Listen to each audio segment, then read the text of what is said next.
সবাই মরে যাবো, আমরা সবাই, কেউ থাকবো না। এই পৃথিবী থাকার জায়গা নয়। কিয়ামতের সময় আল্লাহ তাআলা মালাকুল মাউতকে বলবেন, সবার রূহ কবজ করে ফেলো, সবার, কেউ থাকবে না, সবার রূহ কবজ হয়ে যাবে। আল্লাহ মালাকুল মাউতকে বলবেন, মালাকুল মাউত কি অবস্থা? বলবে সব শেষ। মাইয়াব্বা, কে বাকি?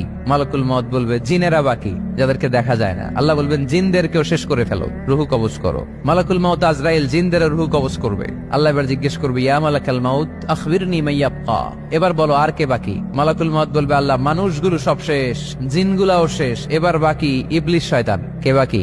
ইবলিসরেও শেষ করো, ইবলিসও শেষ। আল্লাহ আবার জিজ্ঞেস করবেন, ইয়া মালাকাল মাউতি মাইয়াব্বা, আর কে বেঁচে আছে বলো? মালাকুল মাউত বলবে, আল্লাহ আপনার কথা অনুযায়ী পৃথিবীর সব মানুষের রূহ কবজ করলাম, সব জিনদের রূহ কবজ করলাম, ইবলিসের রূহ কবজ করলাম, এখন আছে শুধু ফেরেশতারা। আছে কারা? যাও ফেরেশতাদের রূহ কবজ করো, ফেরেশতাদের রূহ কবজ হয়ে যাবে। এবার আল্লাহ জিজ্ঞেস করবেন, ইয়া মালাকাল মাউত আখবিরনি মাইয়াব্বা।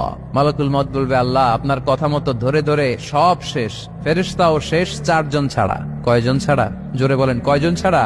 ইসরাফিল, জিব্রাইল, মিকাইল, আজরাইল। আল্লাহ এই 4 জন আমরা বাকি। আল্লাহ বলবে, যাও ইযহাব ইনতালিক ইলা জিবরিল ওয়াকবাদ রূহা, জিব্রাইলের রূহ কবজ করো। ইযহাব ইলা ইসরাফিল ওয়াকবাদ রূহা, ইসরাফিলের রূহ কবজ করো। ইযহাব ইলা মিকাইল ওয়াকবাদ রূহা, রূহ কবজ করো। ওই 3 ফেরেশতাও শেষ। এবার আল্লাহ তাআলা জিজ্ঞেস করবেন, ইয়া মালাকাল মাউত আখবিরনি মাইয়াব্বা, এ মালাকুল মাউত আর কে বাকি আছে বলো?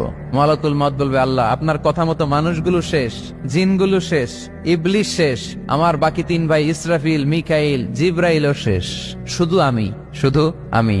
আল্লাহ বলবেন, কেউ নাই? মালাকুল মাউত বলবে, না আল্লাহ কেউ নাই। এবার আল্লাহ তাআলা বলবেন, মালাকুল মাউত তুমি তো সবাই রে মারছো, এবার তুমি মরো, এবার তুমি মরো, তুমি মরো।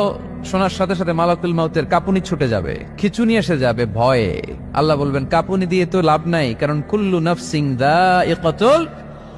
রাব্বুল আলামিন বলবেন, মালাকুল মাউত কেঁদো না, এটাই দুনিয়ার বিধান, আমি আল্লাহর দেয়া বিধান, এটাই, জন্মালেই মরতে হয়। যাও, জান্নাত জাহান্নামের মাঝখানে একটা জায়গা আছে, জায়গাটার নাম হলো আরাফ। এই আরাফের মধ্যখানে যে দাঁড়াও, ওখানে যে মালাকুল মাউত কাঁপতে থাকবে। মালাকুল মাউত বলবে, আল্লাহ সৃষ্টির শুরুতে যদি জানতাম, সৃষ্টির শুরুতে যদি জানতাম সবাইকে মৃত্যুদান করার পরে, রূহ কবজ করার পরে আমাকেও মরতে হবে, তাহলে এই কঠিন দায়িত্বের ব্যাপারে আপনার কাছে ক্ষমা চাইতাম।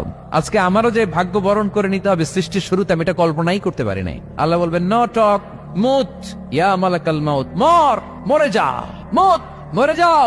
বলার সাথে সাথে মালাকুল মাউত এক বিকট চিৎকার হাঁকিয়ে মরে যাবে।